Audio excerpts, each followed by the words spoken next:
안녕하세요. 여성을 위한 여성 변호사 안기옥입니다. 부부가요, 이혼 소송 중에 아내가 아이의 전입신고를 해야 되는데 세대주가 아빠로 되어 있으니까 전입신고를 못하는 거예요. 아기를 어린이집에 보내야 되는데 아빠가 연락도 한대요. 그러니까 아빠의 동의를 받지 않고 아빠의 도장을 새긴 거죠. 위조한 거죠. 위조해서 그걸 갖고 전입신고를 해서 아이를 어린이집으로 보냈다라고 한다면 이게 죄가 될까요? 안 될까요? 어떨 것 같으세요? 실제 있었던 사례입니다. 아이를 어린이집에 보내기 위해서 이혼 소송 중인 남편의 인장을 몰래 파서 전입신고를 한 혐의로 기소된 아내가 있었어요. 1심에서는 이 아내에게 유죄를 선고해서요, 징역 4개월에 집행유예 1년을 선고했습니다. 1심 판단은 뭐였냐면요, 범행 당시 이 남편이 그 아내가 자기 명의의 도장을 이렇게 새로 새겨서 조각해서 하는 것에 대해서 당연히 승낙했을 것이라고 추정하기 어렵다. 그렇다면 이것은 그 남편의 명시적이거나 묵시적인 승낙도 받지 못했고, 그러한 승낙이 당연히 추정되는 상황은 아닌 것을 인식하면서도 남의 도장을, 남편도 남이거든요, 남의 도장을 위조해서 행사한다고 한다는 그러한 범위가 있었다라고 봐서 했는데요. 이것에 대해서 이제 아내는 억울하죠. 그러면 연락도 안 되는 남편, 이거 동의도 안 해주고 이러는 남편한테 어떻게 이 허락을 받아서 애를 어린이집에 보내냐라고 해갖고 항소를 했습니다. 그랬더니 2심에서 무죄 선고를 했어요. 2심에서 무죄 선고한 이유를 보면은요, 우리 형법 20조에는 정당행위라고 하는 게 있습니다. 이 정당행위를 인정하려면 여러 가지 그 요건이 필요해요.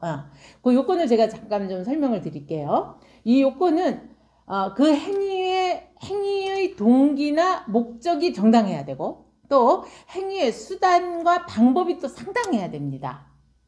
그리고 이 보호법익과 침해 이익 사이의 법의 균형성, 그 다음에 이것이 긴급해야 되고, 행위 외에 그거 외에는 다른 방법이나 수단이 없었다, 이런 보충성의 요건까지 모두 갖춰야 정당행위를 구성한다, 이렇게 돼 있어요. 굉장히 어렵고 까다롭죠.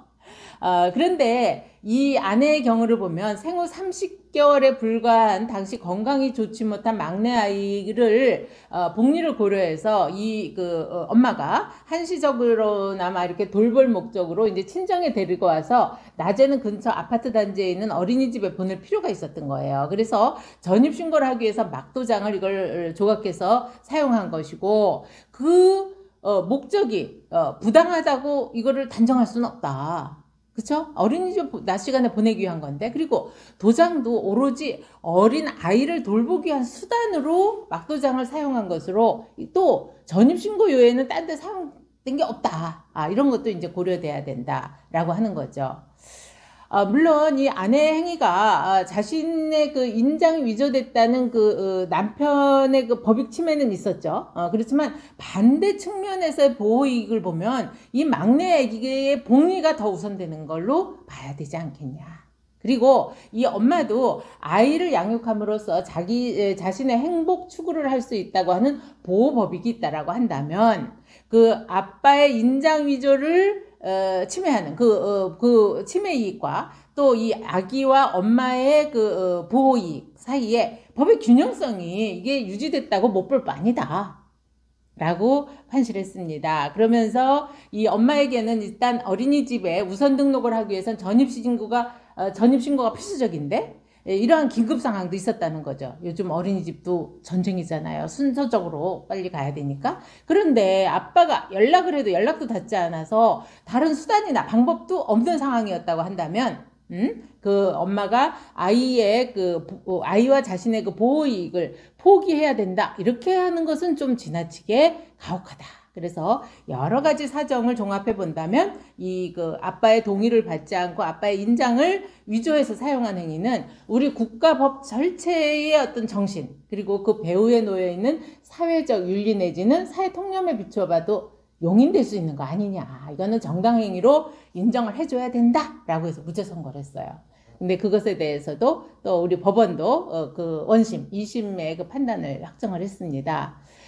어찌 보면 우리가 법을 그냥 글자 그대로 있는 대로만 적용을 해야 된다라고 하면은 이런 경우에도 마땅히 1심처럼 인장 위조에 위조된 인장 행사죄에 해서 범죄자가 돼야 되죠. 그러나 이렇게 사회적 상당성, 그 다음에 침해되는 법익과 이익과의 그 균형성, 이런 여러 가지 긴급성, 보충성, 이런 요건까지를 다 갖춰서 한 이런 대법원 판례 정말 박수 쳐드리고 싶습니다. 자, 오늘도 댓글 주시고요. 구독, 좋아요 함께 해주십시오.